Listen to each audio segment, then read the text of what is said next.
මිනාසන් කොනිචිවා. අපි අද ඉගෙන ගන්නේ N5 විභාගයට අවශ්‍ය වන සහ එදිනෙදා ජීවිතයේදී භාවිතා වන ජපන් ක්‍රියාපද කිහිපයක් පිළිබඳවයි. එහෙනම් අපි වීඩියෝ එකට යමු.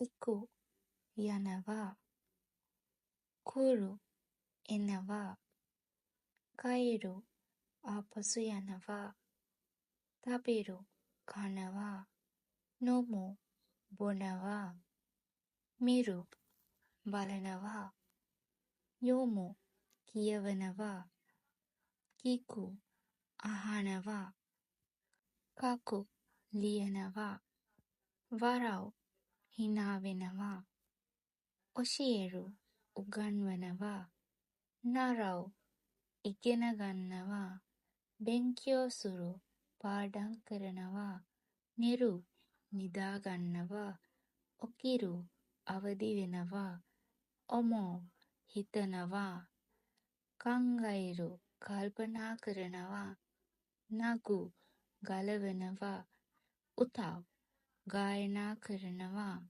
අරව් හෝදනවා, සුකුරු හදනවා, වසුරෙරු අමතක වෙනවා, සුමු ජීවත් වෙනවා, සුතොමෙරු රැකියාව කරනවා, නරු පත් වෙනවා, නොරු වාහනයට නගිනවා, ඔයගු පිහිනනවා, ಶಿರು දන්නවා, හනසු කතා කරනවා, වකරු තේරෙනවා.